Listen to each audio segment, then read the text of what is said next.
हमारी ऐसी कोई मंशा नहीं है। जो खबर चैनलों पे चल रही है वो फेक न्यूज़ है, पूरी तरह से वो विरोधियों की साजिश है। हम माननीय नरेंद्र मोदी जी, माननीय योगी आदित्यनाथ जी के नेतृत्व में हम लोग काम कर रहे हैं। हम लोग एनडीए गठबंधन में हैं। हम लोग जो केंद्र और प्रदेश सरकार की नीतियां हैं उसको जनता तक पहुंचाने के लिए कटिबद्ध हैं। चाहे वो आयुष्मान कार्ड गरीबों के इलाज के मामले 5 लाख रुपए का हो, चाहे किसान सम्मान निधि की बात हो, चाहे सोलर पैनल 75% सब्सिडी पर देने की बात हो, चाहे गरीबों को अनाज देने की बात हो, चाहे जन धन योजना की बात हो, सारी योजनाओं की जानकारी हम लोग गाँवों तक पहुंचा रहे हैं। जो सरकार की मंशा है केंद्र और प्रदेश की, हम लोग विकास के रास्ते पर जो योजनाएं उसको जनता तक पहुंचाना चाहते हैं। विरोधी परेशान हैं, इस नाते तरह तरह के फेक न्यूज़ चला करके बदनाम करने के लिए ये सब कर रहे हैं। हमारी कोई ऐसी मंशा नहीं है। हम लोग एनडीए गठबंधन में हैं और रहेंगे। मिल करके हम लोग आंदोलन को आगे बढ़ाएंगे और जनता के काम को करेंगे। अब उनका बयान है, उस पर हमको क्या कहना है। और जो मंशा थी हम सब लोगों की, उस मंशा में पहली मंशा हम लोगों की थी कि माननीय नरेंद्र मोदी जी को तीसरी बार प्रधानमंत्री बनाने के लिए, तो हम सब लोगों ने मिल करके, एनडीए गठबंधन के लोगों ने मिल करके देश की कुर्सी पर माननीय नरेंद्र मोदी जी को बैठाया है और तीसरी बार, और देश को फिर विकास के रास्ते पर ले जाने के लिए जो योजनाएं केंद्र और प्रदेश सरकार की बन रही हैं और बनेगी उसको जनता तक पहुंचाने का काम करेंगे।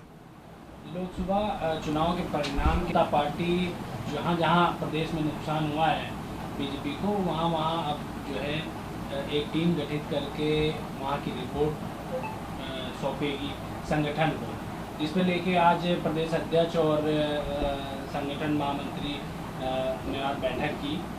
उसको लेके क्या कुछ कहेंगे कि आप किस तरह से अपना रिपोर्ट सौंपेंगे? देखिए, जितने भी एनडीए गठबंधन में हम लोग हैं, सब लोग अपनी अपनी समीक्षा अपने स्तर से कि कहाँ कमी रह गई, कहाँ हम दिक्कत हुई, उसकी समीक्षा सभी लोग कर रहे हैं। उसी में समीक्षा भारतीय जनता पार्टी भी अपने ढंग से अपने लोग नेताओं को लगा करके धरातल पे वो खबर इकट्ठा कर रहे कि क्या कमी रही, उसको दूर करके हम लोग आगे फिर मजबूती से संगठन को आगे बढ़ाया जाए। और आने वाले दिनों में चाहे वो पंचायत चुनाव हो, चाहे विधानसभा का चुनाव हो, चाहे फिर लोकसभा का चुनाव हो, हम सब लोग मजबूती से उसको लड़ाया जाए।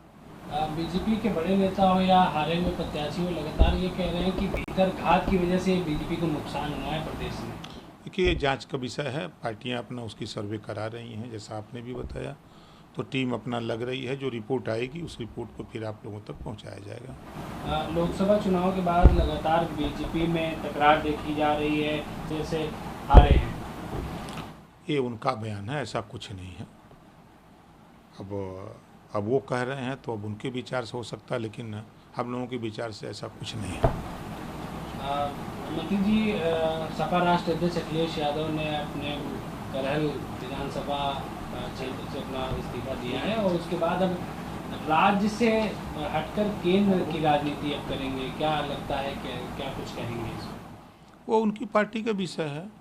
वो चाहे प्रदेश में रहे चाहे केंद्र में रहें, वो तो दोनों तरह से वो करते आए हैं कि जब कभी लखनऊ की राजनीति करते हैं तो कभी दिल्ली की राजनीति करते हैं। तो अब उनका विषय है, वो यहाँ रिजाइन देकर वहाँ जा रहे हैं, तब उनकी सोच है, उनकी पार्टी की सोच है, उनका विचार, उसमें हम लोग क्या कर सकते हैं।